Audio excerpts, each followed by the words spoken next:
نہایت ہی معزز و محتشم سامعین حضرات، اللہ رب العزت کے ہاں پسندیدہ دین اسلامی ہے۔ ان الدین عند اللہ الاسلام۔ جناب آدم علیہ السلام سے لے کر حضور نبی کریم صلی اللہ علیہ وآلہ وسلم تک تمام انبیاء کرام رسولان نظام کا دین اسلام ہے، اور یہ دین سراپا رحمت و برکت ہے۔ اس کی تعلیمات بڑی جامع ہیں، اور اس کی تعلیمات صرف آخرت کے لیے نہیں بلکہ دنیا و آخرت کے لیے۔ آج تقسیم کر دی گئی ہے اور الجھا دیا گیا ہے کہ بس آپ نے اپنی آخرت بہتر کرنی ہے تو آپ دین کی ان تعلیمات پہ عمل کر لیں جن کا تعلق اخروی نجات سے ہے، لیکن دنیا کے لحاظ سے آپ جو کرتے چلے جائیں تو کوئی آپ کو پوچھنے والا نہیں، تو ایسا نہیں ہے۔ دین کی تعلیمات دنیا کے لحاظ سے ہیں، آخرت کے لحاظ سے۔ کہ اگر آپ چاہتے ہیں کہ آپ کی زندگی بہتر زندگی ہو، خوبصورت زندگی ہو، تو اس کے لیے بھی دین اسلام کی تعلیمات میں مکمل رہنمائی موجود ہے۔ معیشت ہو، معاشرت ہو، معاملات ہوں، خواہ وہ معاملات نجی ہوں، اجتماعی ہوں، چاہے ان کا تعلق قومی سطح سے ہو، بین الاقوامی سطح پہ ہو، ہر سطح پہ رہنمائی موجود ہے۔ اب اگر کسی کو وہ تعلیمات معلوم نہیں ہیں تو اس میں دین کا کوئی قصور نہیں ہے، اس میں قصور اس شخص کا اپنا ہے کہ یا تو وہ تعلیمات حاصل کرنے کی کوشش ہی نہیں کر رہا، یا اس کی کوشش کی ڈائریکشن درست نہیں ہے، ورنہ قرآن و سنت میں قیامت تک کے لیے آنے والے انسانوں کے لیے ہر طرح کی رہنمائی مکمل طور پر موجود ہے۔ دین اسلام یہ سلامتی سے ہی نکلا ہے، اسلام سلامتی سے ہی ہے۔ اس کی سلامتی لازم بھی ہے اور متعدی۔ لازم اس طرح کہ جو بھی بندہ کلمہ طیبہ پڑھ لیتا ہے، حضور نبی کریم صلی اللہ علیہ وآلہ وسلم کی غلامی اختیار کر لیتا ہے، تو وہ شخص جو ہے خود سلامتی والا ہو جاتا ہے، آتش دوزخ سے بچ جاتا ہے، اس کو سلامتی نصیب ہو جاتی ہے، اس کو کفر سے سلامتی مل جاتی ہے، شرک سے سلامتی مل جاتی ہے، اس طرح کے رذائل ان سے وہ پاک ہو جاتا ہے۔ دین اسلام میں آنے کی برکت سے ایک تو وہ خود سلامتی والا ہو جاتا ہے۔ اس کی سلامتی متعدی کس طرح ہے کہ ایک مسلمان کا وجود خود تو سلامتی والا ہوتا ہی ہے، وہ دوسروں کے لیے بھی سلامتی والا بن جاتا ہے، ان کی خیر خواہی چاہتا ہے، ان کو نقصان نہیں پہنچانا چاہتا، ان کا مال نہیں ہڑپ کرنا چاہتا، ان کی جان کے درپے نہیں ہوتا، کیونکہ دوسروں کے جان و مال کو لینے والا شخص جو ہے وہ گنہگار ہے، اور یہ مسلمان کے اوپر حرام قرار دیا کہ وہ کسی کے جان و مال کو نقصان پہنچائے۔ تو اس طرح ایک مسلمان کا وجود دوسروں کے لیے بھی سلامتی والا۔ اب قرآن و سنت کی جو تعلیمات ہیں اس میں اس نظریے کے اوپر متعدد ذرائع سے اور مختلف طریقوں سے ہمیں ترغیب بھی دی گئی، سمجھایا گیا ہمیں، اور مختلف طریقوں سے مختلف ذرائع سے اس طرح آپ نے دوسروں کے لیے سلامتی اختیار کرنی ہے، اس طرح اس میں بہت ساری چیزیں ہمیں دیکھنے کو ملتی ہیں۔ حضور نبی کریم صلی اللہ علیہ وآلہ وسلم نے ارشاد فرمایا المسلم من سلم المسلمون من لسانہ و یدہ، کہ مسلمان وہ ہے کہ جس کی ہاتھ اور زبان سے دوسرے مسلمان محفوظ ہیں۔ فی زمانہ، اس پر ہمیں بار بار غور کرنے کی ضرورت ہے۔ زبانیں تو آج کل لوگوں کی بالکل ہی دراز ہو گئی اور جو جی میں آتا ہے کہتے چلے جاتے ہیں۔ اس میں بھی بہت ساری صورتیں ہیں زبان کے حوالے سے، بزرگوں پہ زبان درازی، اولیاء اللہ پہ، صحابہ کرام پہ، اہل بیت نظام پہ، اور دوسرا اپنے سے بڑے بزرگ جو ہیں ان پہ، اپنے سے پہلے گزرے ہوئے لوگوں پہ، اور اس کے ساتھ ساتھ اسی زبان سے جھوٹ عام ہو گیا ہے، اسی زبان سے گالی گلوچ عام ہو گئی ہے، اسی زبان سے غیبت عام ہو گئی ہے۔ اور حدیث پاک میں بتایا گیا کہ یہ زبان اور دل یہ ان دو انسانی جسم کے اعضاء میں سے ہیں کہ جو خراب ہو جائیں تو پورا جسم خراب ہو جائے، اور انسان جو ہے بہت ساری پکڑ اس کو اس کی زبان کی وجہ سے، اس لیے زبان پہ کنٹرول بڑا ضروری ہے۔ اور اسی لیے کہا گیا کہ خاموشی میں سلامتی ہے، السکوت و سلامت، خاموشی میں سلامتی ہے۔ خاموشی میں سلامتی کس معاملہ میں ہے؟ انہی چیزوں کے بارے میں کہ جن معاملات کا آپ کو پتہ نہیں، جن کا آپ کو علم نہیں، اور جو آپ کی اپروچ سے باہر چیزیں ہیں ان پہ لب کشائی نہ کریں، وہاں خاموشی اختیار کریں، اور غلط باتوں سے خاموشی اختیار کریں۔ حق گوئی کے تو اور بہت سارے دلائل موجود ہیں نا، جہاں کلمہ حق کہنے کا انسان کو کہا گیا ہے، خاموشی وہاں نہیں مراد۔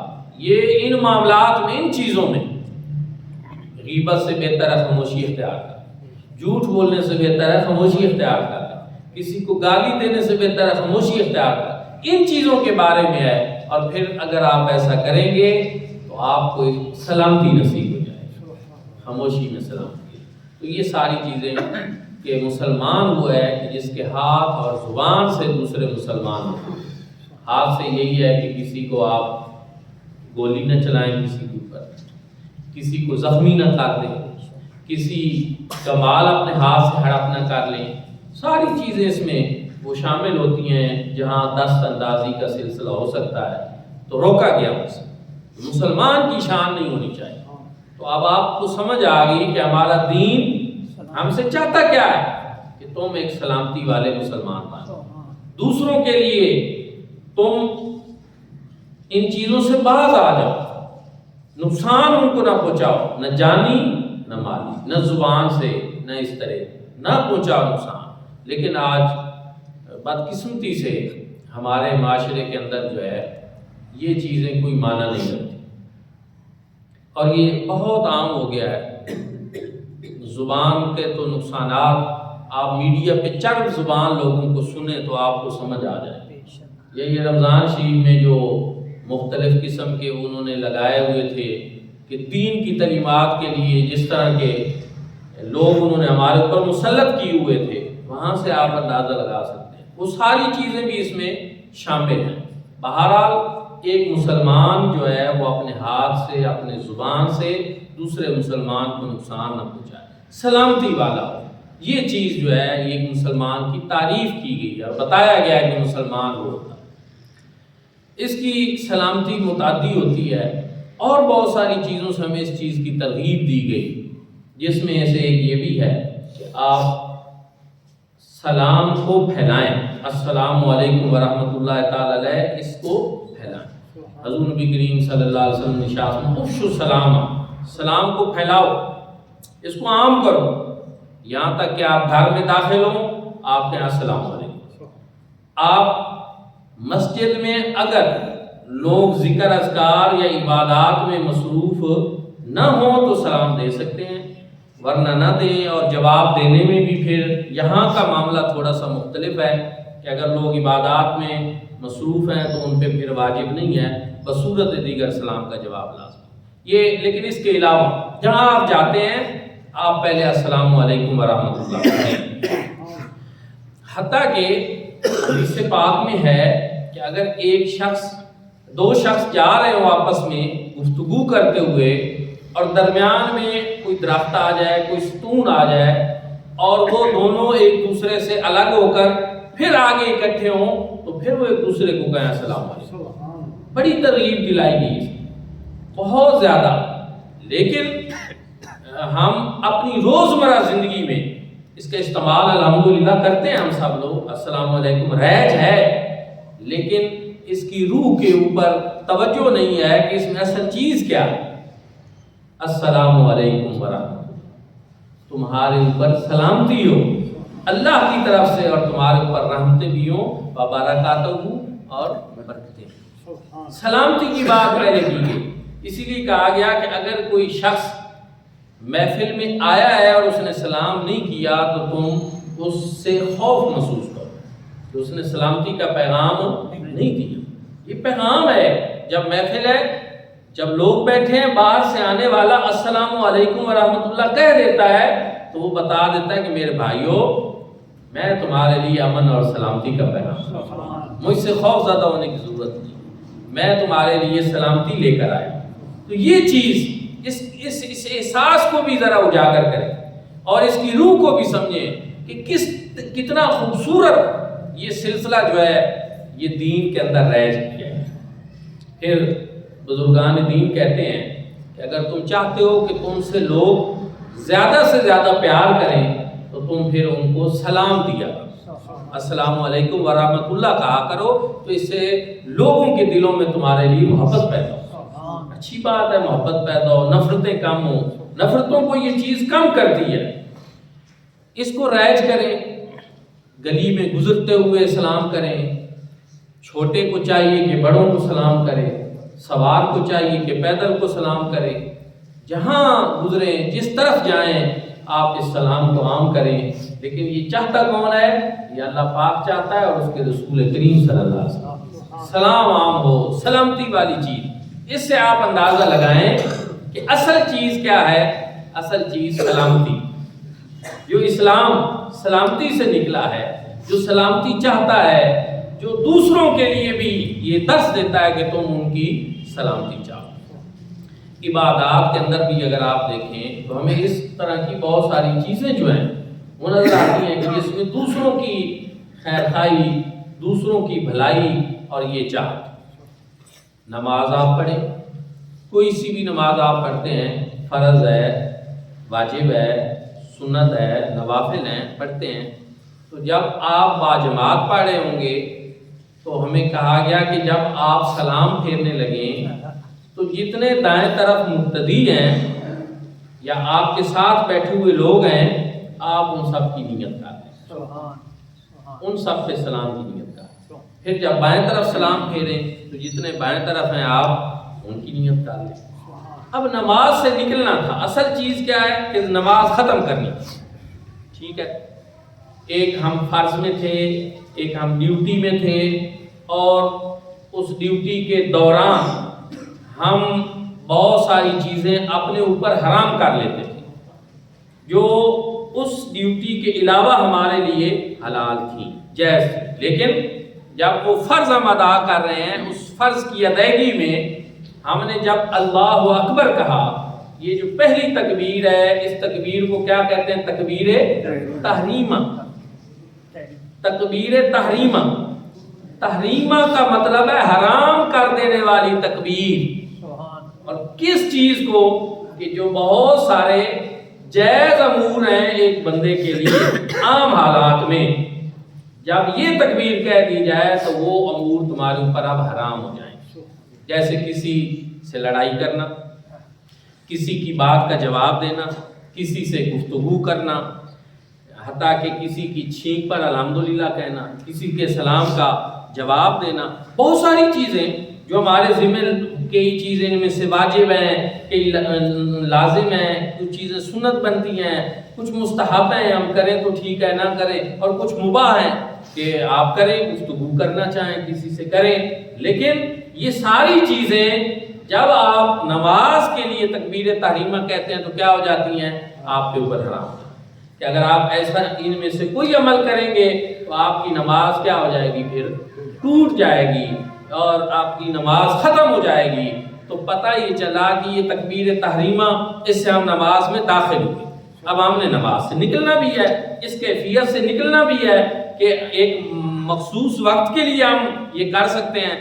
اب ہمیشہ کے لیے تو ہم نہیں کر سکتے کہ کسی سے بولنا نہیں، اور بہت ساری چیزیں پھر انسانی زندگی میں ضرورت پیش آتی ہے. اس کے لیے کیا ہے کہ آپ نماز ختم کریں، پڑھیں. جب یوم یقوم الحساب پہ پہنچ جائیں تو اب آپ نے نماز سے نکلنا ہے. اس کے لیے کیا کہا گیا کہ آپ نے دائیں طرف بھی سلام پھیرنا ہے اور بائیں طرف بھی سلام پھیرنا ہے، اور اس میں آپ نے کہنا السلام علیکم ورحمۃ اللہ، السلام علیکم ورحمۃ اللہ. آغاز اللہ کی کبریائی سے، اللہ اکبر سے، لیکن نماز کا اختتام کس بات پہ ہے؟ اب سلام سے. ایک دوسرے کو السلام علیکم ورحمۃ اللہ، السلام علیکم ورحمۃ اللہ. آپ کے دائیں والوں پہ بھی سلامتی ہو گئی، آپ کے بائیں والوں پہ بھی سلامتی ہو گئی، ساتھ یہ پیغام بھی ہو گیا. یہ جو ابھی ہم اکٹھے ہوئے اللہ کے گھر میں، ہم سب ایک دوسرے کے لیے سلامتی کے خاصدار ہیں، سب ایک دوسرے کی سلامتی چاہتے ہیں. اب یہ ترغیب دلائی گئی. اللہ رب العزت نے تو یہ کیا کہ ایک آرڈر جاری کیا کہ میرے بندوں میرے گھر میں آؤ. اذان ہوئی، اللہ اکبر کی صدا بلند ہوئی، اقامت ہوئی، ہم سب اکٹھے ہوئے، نماز پڑھی.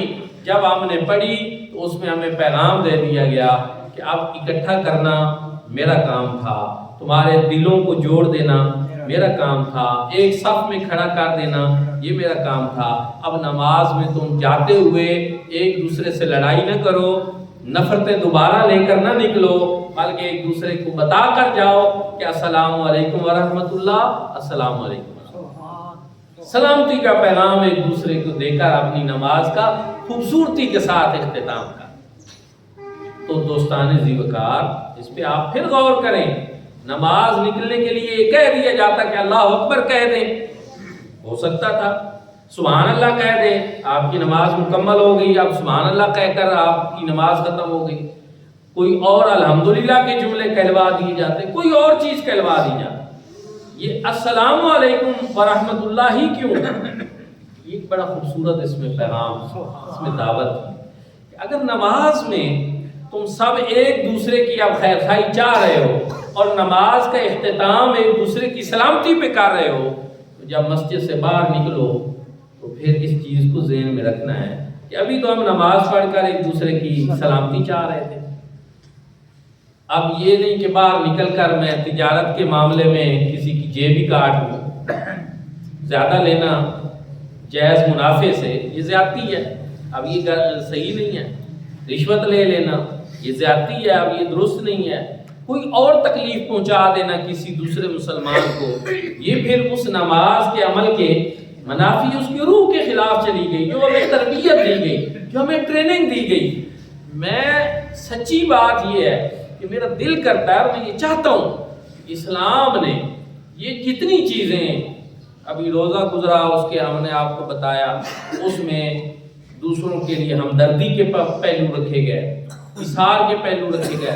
علامہ اقبال رحمۃ اللہ تعالی علیہ کا خطبہ عید الفطر میں پڑھ رہا تھا. ایک مرتبہ انہوں نے ایک جگہ پہ خطبہ دیا تو اس پورے خطبے کو لکھا گیا اور شائع کیا گیا. میں پڑھ رہا تھا، فرماتے ہیں کہ یہ جو صدقہ فطر ہے نا، اس کو پڑھ کر کہ عید کے دن اس کو لازم کرنا کہ عید کی نماز سے قبل پہلے صدقہ فطر دیں پھر نماز پڑھیں. کہتے ہیں میں نے اس کی روح پہ غور کیا تو مجھے سمجھ آئی کہ اسلام صرف نماز اور روزے کی پابندی نہیں سکھاتا، اسلام ہمارے بہت سارے معاشی مسائل کو حل کرنا چاہتا ہے. اس پہ بھی اسلام کی بڑی توجہ ہے، اس پہ بڑا زور ہے. اور ان کا کہ اس طرح جو ہے نا، مجھے تو ان کی پوری گفتگو کا نچوڑ میں آپ کی خدمت میں پیش کروں. وہ فرماتے ہیں مجھے تو یوں لگتا ہے کہ غریبوں کی فلاح و بہبود کے لیے یہ نماز عید کا دن مقرر ہے۔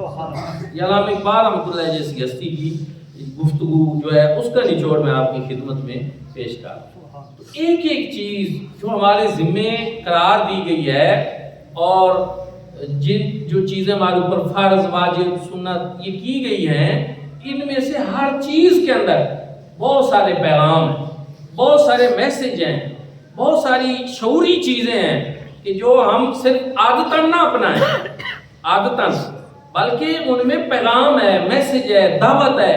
ان چیزوں کے اوپر غور کیا کریں اور اس چیز کی روح کو سمجھنے کی ہم کوشش کریں۔ تو یہ ہمارا دین تو اتنا خوبصورت دین ہے، اس کی تعلیمات اتنی خوبصورت ہیں، اتنی جامع ہیں کہ اگر وہ چیزیں جو ہماری عادت میں شامل ہو چکی ہیں ساتھ ہمارے شعور میں بھی بیٹھ جائیں تو ہمارا معاشرہ جنت نظیر بن جائے، ایک خوبصورت معاشرہ بن جائے اور ہمیں سمجھ آ جائے کہ اللہ رب العزت کیا چاہتے ہیں، حضور کریم صلی اللہ علیہ وسلم کیا چاہتے ہیں۔ اجتماعیت، سلامتی، امن، اس کا درس دیا جا رہا ہے اسلام کے ذریعے اور اس نماز کے ذریعے بھی اور اس روزے کے ذریعے بھی اور اس زکوٰۃ کے ذریعے بھی اور اس حج کے ذریعے بھی۔ یہ جتنے ارکان ہیں اسلام کے، آپ ان میں سے سب میں آپ کو ایک اجتماعیت نظر آئے گی، ایک سلامتی نظر آئے گی، ایک وحدانیت نظر آئے گی کہ ساری دنیا کے مسلمان جو ہیں وہ اکٹھے ہوں۔ پہلے نماز میں ایک محلے کی صورت میں ہمیں اکٹھا کیا، جمعہ میں اور زیادہ لوگ جمع ہوئے، اور عید پہ تو آپ دیکھتے ہیں کہ پورے شہر کے لوگ ایک جگہ جمع ہو جاتے ہیں، عیدگاہ میں بڑی جگہ پہ جمع ہو جاتے ہیں۔ تو یہ درس دیا جا رہا ہے ہمیں۔ اور اسی طرح جب عید الاضحیٰ ہوتی ہے تو یوم عرفہ ہوتا ہے تو وہاں عرفات میں تو ماشاءاللہ پوری دنیا کے لوگ جمع ہوتے ہیں۔ یہ عبادات کے ذریعے ساتھ اجتماعیت کو جوڑا گیا، امن و سلامتی کے پیغام کو جوڑا گیا، اور یہ چیز ہمیں ذہنوں میں بٹھانے کے لیے بار بار پریکٹس کروائی گی کہ آپ ایسے جمع ہوں، اکٹھے ہوں، آپ کا اکٹھ ہو، اور اس میں یہ ایک کچھ دیر کے لیے لوگوں کو ایک عملی نمونہ یہاں ملے کہ ابھی نماز میں آپ آئے ہیں، اگلی صف میں کوئی غریب بیٹھا ہے، پچھلی صف میں کوئی جتنا ہی بڑا مالدار آ جائے، کیا شرعاً اس کے لیے یہ جائز ہے کہ وہ اپنی دولت طاقت کے بلبوتے پہ وہ کسی غریب کو کہے کہ چل اٹھ اس صف سے تو پیچھے ہو جا، میں نے آگے بیٹھنا؟ نہیں کہہ سکتا ہے ایسا، کیونکہ یہ دربار اللہ کا دربار، یہ انسانی مساوات کا درس دیتا ہے، یہ اس چیز کا درس دیتا ہے کہ بندہ و محتاج و غنی ایک ہوئے، تیری بارگاہ میں پہنچے تو سبھی۔ اللہ کا دربار ہے، اللہ کی بارگاہ۔ اور پھر یہاں جب یہ درس دیا جاتا ہے تو اصل تو یہ ہے کہ صرف نماز میں نہیں، یہاں کو ہمیں ایک پریکٹس کروا دی گئی، درس دے دیا گیا، ایک جگہ پہ بٹھایا گیا، ہمیں کچھ دیر کے لیے ہمارے ذہنوں میں یہ چیز ڈال دی گئی کہ وہاں جائیں، میرے گھر میں آئیں اور وہاں یہ پریکٹس کریں۔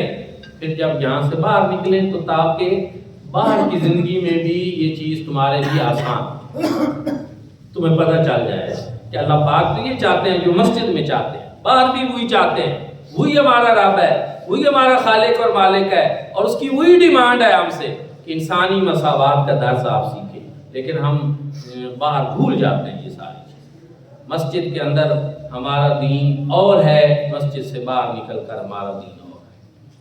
مسجد میں ہماری تقاریر اور ہیں، مسجد سے ہم باہر نکل رہے ہیں تو اور ہے۔ یہ پوری مسلم کمیونٹی جو ہے اس میں یہ جو قول و فعل کا تضاد آ گیا ہے، اس کا خاتمہ کرنا یہ بڑا ضروری ہے۔ تو دین اسلام کی بہرحال خوبصورتی یہ ہے کہ وہ چاہتا ہے کہ ایک مسلمان دوسرے مسلمان کے لیے سراپا امن و سلامتی بات ہے۔ حضور نبی کریم صلی اللہ علیہ وآلہ وسلم نے ارشاد فرمایا انما المؤمنون اخوہ، مسلمان آپس میں بھائی بھائی، المسلم اخو المسلم، مسلمان مسلمان کا بھائی ہے، مومن مومن کا بھائی ہے۔ بھائی کے کیا حقوق ہوتے ہیں، بھائیوں سے کیا تعلق ہوتا ہے، بھائیوں کے ساتھ کیا محبت ہوتی ہے، کیا چیزیں ہوتی ہیں، ساری آپ ذہن میں رکھیں۔ تو اس ساری چیز سے پتہ چلتا ہے کہ نفرتیں ختم کریں، محبت کو عام کریں، ایک دوسرے کا احترام کریں، ایک دوسرے کی تعظیم کریں، ایک دوسرے سے اچھے طریقے سے پیش آئیں، اچھے رویوں سے پیش آئیں اور ایک دوسرے کو برداشت بھی کریں۔ بھائی اگر انسان کا ہو لیکن اس میں کوئی خامی ہو تو ہم اس کے بھائی ہونے سے دستبردار ہو جاتے ہیں؟ نہیں ہو جاتے، ہر خوشی غمی میں اس کے ساتھ کھڑے ہو جاتے ہیں۔ یہ ہمارا بھائی ہے، بھائی ہے۔ میرے بھائی اور دوستو، جو دینی بھائی ہیں، جو اسلامی بھائی ہیں، ان کے لیے بھی تو کوئی ہمارے دل میں جذبہ پھر ہونا چاہیے۔ یہ بھائی ہم نے جو ہے ایک دوسرے کے ہم بھائی بنے، لیکن دین جب ہمیں ایک دوسرے کا بھائی بنا رہا، جب اللہ پاک فرمائے کہ اس نے بھی کلمہ پڑھا ہوا ہے، تم نے بھی، اور تم دونوں ایک دوسرے کے بھائی، انما المؤمنون اخوہ، اس چیز کا احساس اپنے دلوں میں ہو جائے۔ یہ ہمیں کون جوڑنا چاہتا ہے؟ یہ کون ہمیں اکٹھا دیکھنا چاہتا ہے؟ اللہ پاک بھی اور حضور نبی کریم صلی اللہ علیہ وسلم۔ یہ اخوت، یہ بھائی چارہ، یہ باہمی جنگاگت، یہ ایک دوسرے کا اکٹھ، یہ ایک دوسرے سے جوڑ، یہ ہمیں اللہ اور اس کے رسول صلی اللہ علیہ وسلم کی تعلیمات ہیں، اور وہ ہمیں اکٹھا دیکھنا چاہتے ہیں۔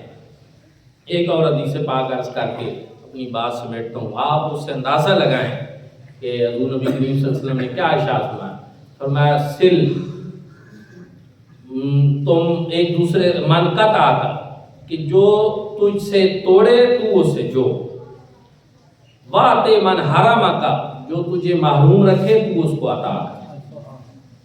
دیکھیں، جو میری طرف پہلے ہی راغب ہے، ایک دوسرے سے پیار ہے، ہمارا تعلق ہے، وہ تو ہے ہی صحیح۔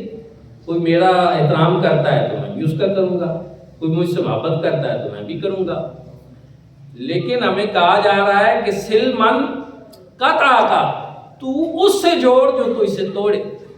کوئی بھائی ہے، کسی وجہ سے وہ دور ہونے کی کوشش کر رہا ہے، تو اس کو دور نہ ہونے دے، اس کو قریب کر لے، اس دوری کو محبت میں بدل دے، اس نفرت کو محبت میں، یہ کہا جا رہا ہے۔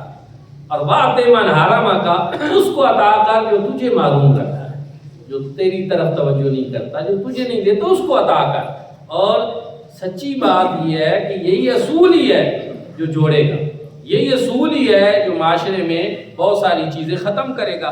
ورنہ ہر بندہ اسی پہ آ جائے کہ اس نے میرے راستے میں کانٹے بچھائے ہیں، بدلے میں میں نے بھی کانٹے بچھانے ہیں، تو ساری دنیا کہتے ہیں کیا ہو جائے گی؟ کانٹوں سے بھر جائے۔ لیکن اگر ایک بندہ بھی ایسا پیدا ہو جائے جو کہے کہ میں نے بدلے میں کانٹے نہیں بچھانے، میں نے پھول بچھانے، تو پھر سب یہ سوچنا شروع کر دیں تو دنیا کیا ہو جائے گی؟ پھولوں سے بھر جائے۔ یہی اسلام چاہتا ہے کہ بھئی آپ ہر چیز میں ادلا بدلا ضروری نہیں ہوتا، کچھ چیزوں میں عفو و درگزر بھی ضروری ہوتا ہے، اگنور کرنا ضروری ہوتا ہے، کچھ چیزوں پہ صبر کرنا ضروری ہوتا ہے، برداشت کرنا ضروری ہوتا ہے۔ یہ ہماری ساری تعلیمات خوبصورت معاشرے کے لیے ہیں۔ اللہ رب العزت ہم سب کو حضور نبی کریم صلی اللہ علیہ وآلہ وسلم کی ان خوبصورت تعلیمات کے اوپر عمل پیرا ہونے کی توفیق عطا فرمائے۔ آخر دعوانا الحمدللہ۔